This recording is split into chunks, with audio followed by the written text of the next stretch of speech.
The mantle of your future is way too big for you to play bets on it. Let that sink in. You're welcome to today's episode.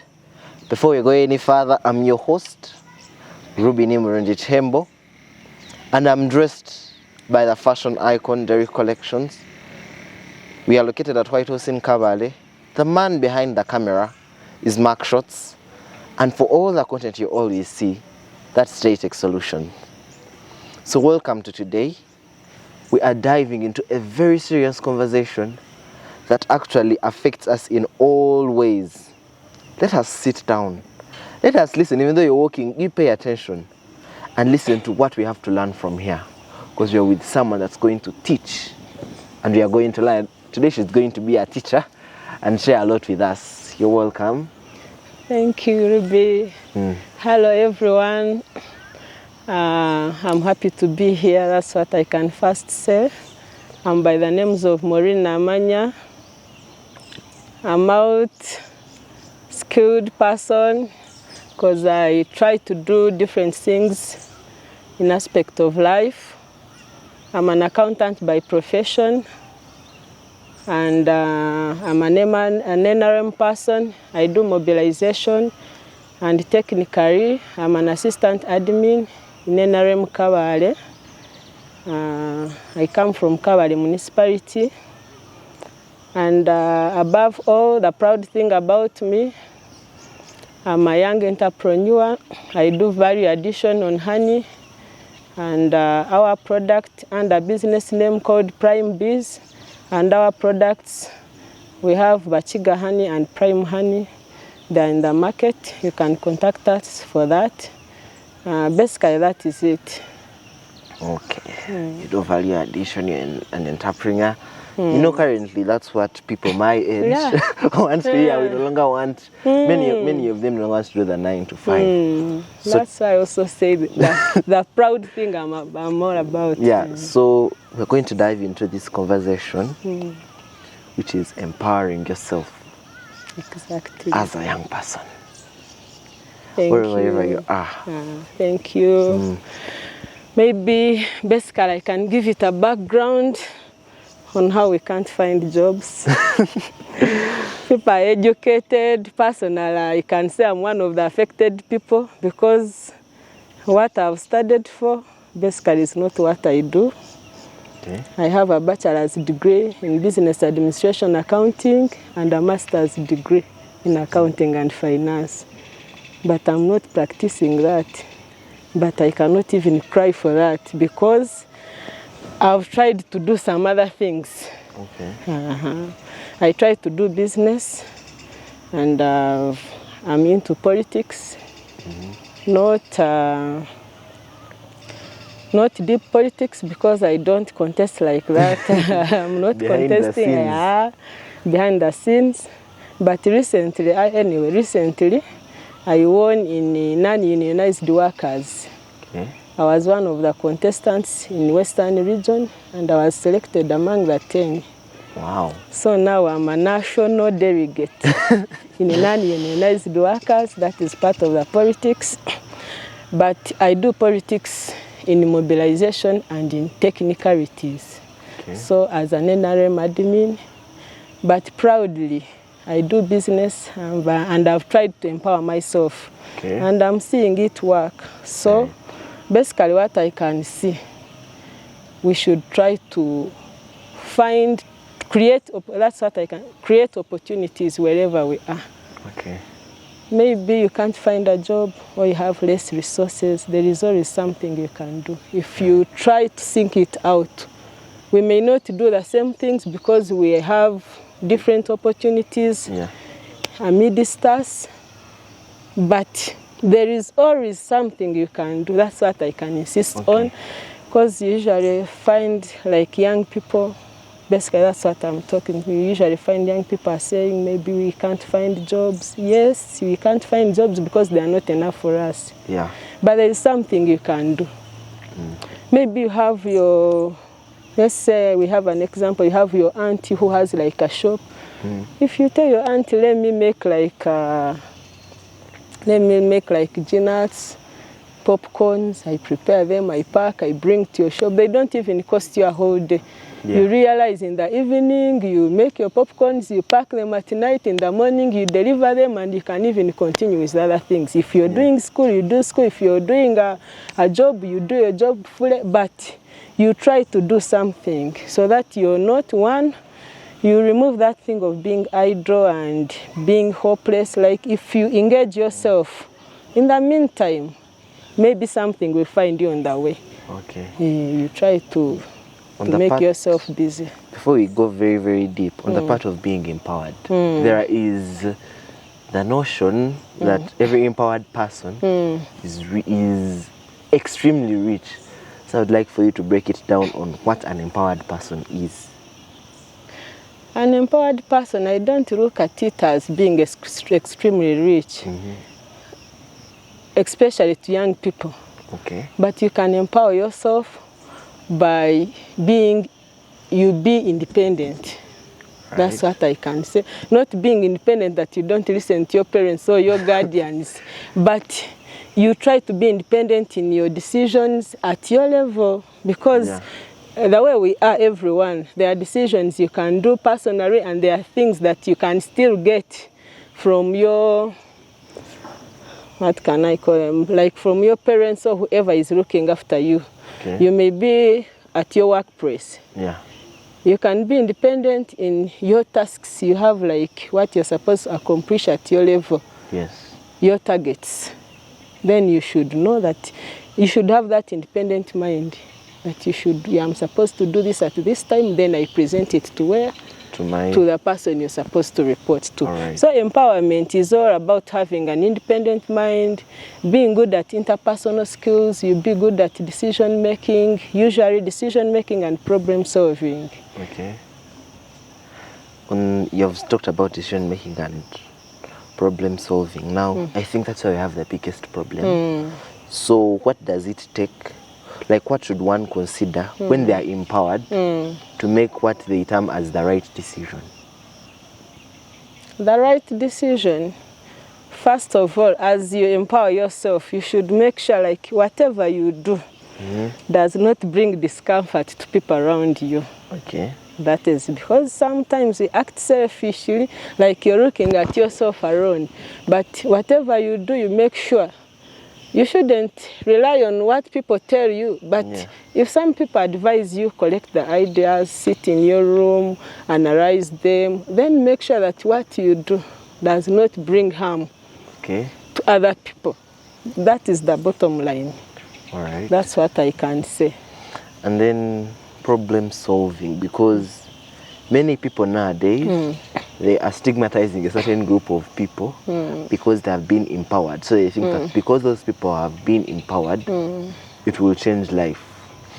So on problem solving, how can someone use the little they have? Because from your explanation, being empowered is using what you have to become independent. How can people use what they have to solve problems without affecting someone else? Now the other thing, you should also know the level where you are. Okay. You don't be like too ambitious. That is the other problem that young people are facing. So as you make decision, you should have like a limit. All right. Depending on who you are, maybe your age, your financial capacity, your family background. Let's say you're from a too religious family. You should know your decisions should not interfere with the decisions of my family. Your age, you find a young person is too ambitious to the level that you want to be as rich as someone who has been in the field like for 20 years, which you realize those are unrealistic. They are unrealistic targets. You will not achieve them. And at the end of it, you'll be disappointed. You find what you're doing, you are not supposed to be doing it at that level. Yes, we realize people are blessed differently. Maybe you finish campus, you get a good job, which can accommodate that. So within your financial capacity, you can achieve those targets. It's good you set them because they are realistic. You're within that group. All right. But if you're still raw wherever you are, or you're in the medium, wherever you are. Make sure that the decisions you're making, they are realistic. Yeah. They are within your limits. All right. Yeah, you don't exceed your limits. Okay. Now, there have been many plans that government has brought forward. There was the Emyoga, now there is PDM. People are being empowered with that financially. So, to what extent can someone use it to their best to be empowered? Because some people, and actually young people, think it's just an appreciation for being a citizen, that it's supposed to be money to bring people out of where they're coming from. You're with NRM and they have released their manifesto, and among the things they're doing is creating independence. Socio-economic transformation. Yes, socio-economic transformation. So how can someone actually benefit from what, first of all, NRM is bringing? It has been there. How can someone benefit to be empowered financially? Using that fund. Yeah, using what they are bringing, because all of us are crying economy, but something is still on table. So how can someone use that to be empowered? Now the bottom line is about our mind. Okay. So what they usually saying, you realize when they were bringing the PDM, it is the latest. That's what we are implementing now. There was that mindset change. So, like if you bring something to people, like what they are thinking will affect how it works. Okay. But 1 million is a lot of money. Yeah. If well invested. Yeah. Let's take an example. You're like a youth, they give you 1 million. Even if you buy like 3 piglets, that is like 450, the good breed. Okay. 450 at 150 each. And you leave some little money like 200 for buying the feeds. You realize that money can take you to another level. Another level, if well managed. Yeah. But if they bring that money, there is even this vicious cycle of debts. You find a person already has debts in this saving group, debts in this circle. So when they bring her school fees, so when they bring 1 million, you realize that 1 million is not reinvested. Yeah. A person uses even more than a half to first clear some backlogs. Yeah. Then by the time you're thinking of investing, you're left with like 300. So that person will never appreciate the government, because in actual sense, the person will not have felt the impact of the money. Yes. But that money, if well, because let me relate like life story towards that. Yeah. My first business, apart from the rent and these fixed assets like having a counter, a fridge. Yeah. My first business was a diary. Okay. Really, the operating capital was like 300. Wow. Because I would go buy milk, a can at like 50. Okay. Buy buns, put in the shop, resell. Good enough that business you're able to sell every day and buy another new stock the other day. Resell, be able to have the money back and go and reinvest it. So there is a lot that you can do. Yeah. On empowerment, I also want you to tell us how someone, it's using what you have. There is, being empowered is wide. So now physical empowerment, someone feeling good with what they have. Because nowadays, in some countries, people are not feeling good with their bodies. And we are seeing them go for surgery. Some people are going to change their gender because they do not feel good with what they have. They are doing very many things to change the way they look. So what best could you tell someone that could help them feel empowered with the body they have, feel powerful? You'd be like, when I have this body, I am nice and I appreciate it. So maybe I can relate that to 2 things. One, I have to tell you, to me, I interpret life as it is full of many components. Okay. And I think to be successful, you need to have averagely like you have on everything, because the components are many. Like if we say you need money, you should not have too much, and you should not have too little, and you should not say that since me I have money, I don't care if I'm healthy. So you realize you need to have everything at an average quantity. Yeah. So we should look at health in that aspect. Right. We realize it is a very important aspect of life. Even if you get a lot of money to whichever quantities or to whichever tunes, whether you get highly educated to PhD, whether you're highly prestigious, but without a healthy body, you're nothing. So as we engage in what we do, whether it is work, if we want to try and please our bosses, if you want to try and be good politician, like you're in the field the whole day, if you want to go to school and you want to be the best at school, always remember what you should do right to keep yourself healthy. That is maybe taking enough water, doing exercises. Exercises may be jogging or walking or hiking, but still you can do exercises through engaging in housework. Like if you wash, if you know you do part of your house chores, that is also enough, because you're busy. At least in the morning you wake up, you're busy before you start your day. Right. Eat well, know what is good for you and what is not good for you. However much at times we are taken up, but you limit. You know, since I've eaten meat this many times in a week, it is enough. All right.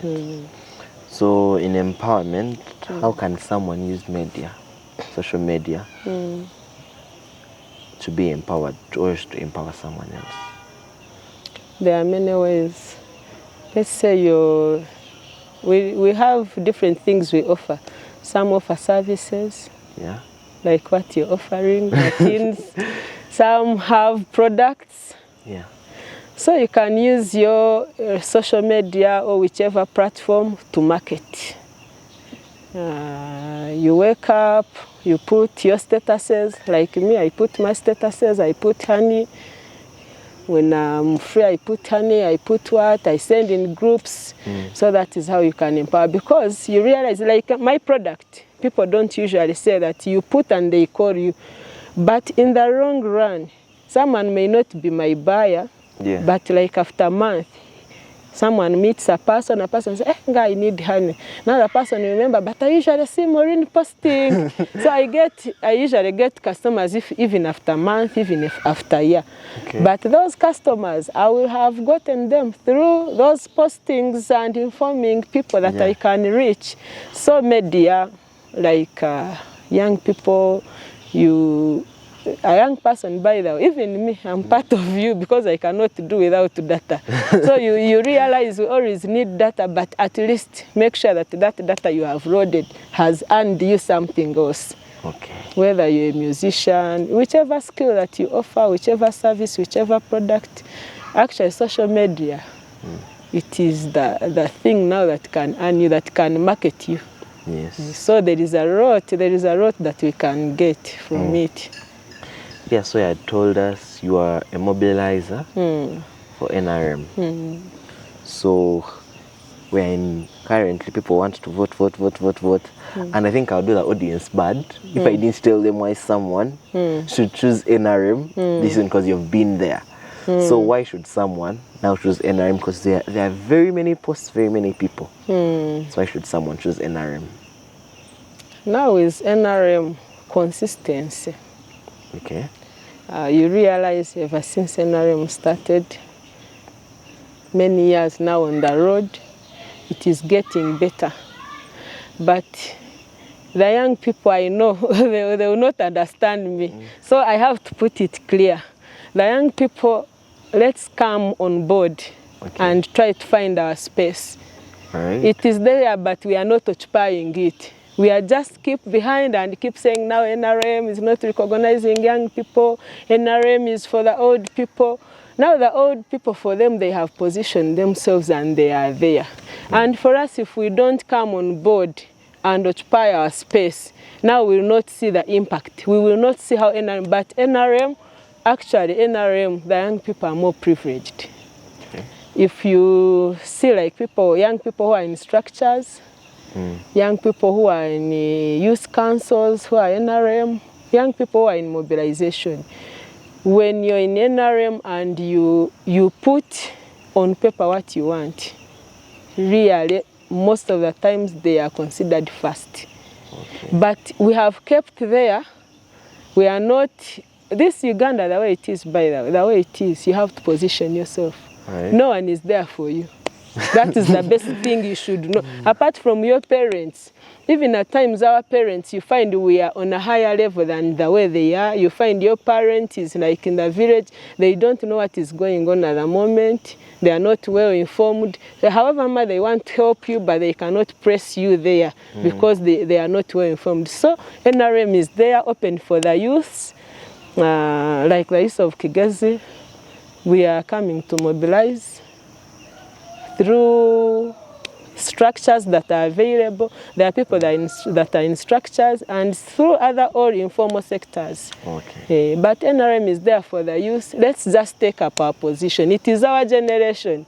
We have to take it up. Okay. So final word to the audience as we finish up, for them to know what it really takes. Now the final word, I can specifically take it to the youth, to the teens, and every other person, because even those that are not youth, they are mothers, they are parents. There is a way we are lacking some things, and it will be hard for us to take part in this economy. Usually I'm seeing youth, the problem that I'm seeing, they don't want to suffer. They don't want to suffer. They want things that are already there, but the already there things, at times they are not even real, you don't feel them. So when we are given an opportunity in whichever aspect of life, whether in politics, whether on work, whether it is in entrepreneurship, let's try to make the world feel us. Imagine you're on a job, you do something, but even if you finish a week absent, no one feels that you were absent. Meaning you haven't identified your own position. Okay. There is nothing special that you do. Whether you're there, whether you're not there, no one feels you. It's all the same. So we should try and work hard and do whatever is. Let's have our visions and be hopeful. But before you reach there, in case you haven't reached, try to do what is available for you, rather than keeping home, rather than doing nothing. It is adding on a CV. Actually, there is no job that is useless. Even if, let's say you're doing mobile money, someone has given you a job to do mobile money. Now for you, what you're thinking of is, I've finished my degree, I can't be a mobile money attendant. But that mobile money, you're learning how to count money. You're learning how to be careful in transactions. You're learning how to do customer care. And those ones can be used on your next job. Let's say you transit and you're now a banker. Right. For you, you would have learned how to count money. And for you would have learned how to talk to people. So don't look at something and you think it is not important. It's okay, that's not what we want, but it's better than keeping home and being idle. So young people learn to take up, I can conclude by saying learn to take up every opportunity that is available for you. And when you reach, do it better. Do it as if it was your last job, because you never know who picks you from there. Yeah. Some people are picked, they look at you and they realize this person is exhibiting extraordinary skills. And you find someone is interested to know, but what class did you finish? Yeah. And you're telling the person, now I finished my bachelor's degree, but I can't find a job. Which degree did you do? You start bringing your papers, you never know where that takes you. So whatever you're doing, however much it is small, do it better. All right. Thank you very much. We have been taught. I have learned a lot. She's talked about the vision boards. Have a vision. Now, look at your vision board and see where you'd want to be. Most of the times we are empowered. We have what it takes. We have media. She has told us about her business. But how do we use this to become better? That's why this is all there for us to learn. So I told you, your future is in your hands. The chances to be empowered are there. It's not a matter of starting with what you don't have, but start with what you have and become better. So as we finish, let me hope you've subscribed, you've liked, and you've commented. For anything you need, the comment section is always there and open for you. A shout out to the people that always make this possible. Mark Shots next to Miami, thank you very much. Derrick Collections, the fashion icon at the Mercy Complex. White Horse Scene at Gwamafa Road. And JTech Solutions. Thank you so much for everything you always do. I remain your host, Nimurungi Kihembo. Till next time, thank you very much. All the best in life.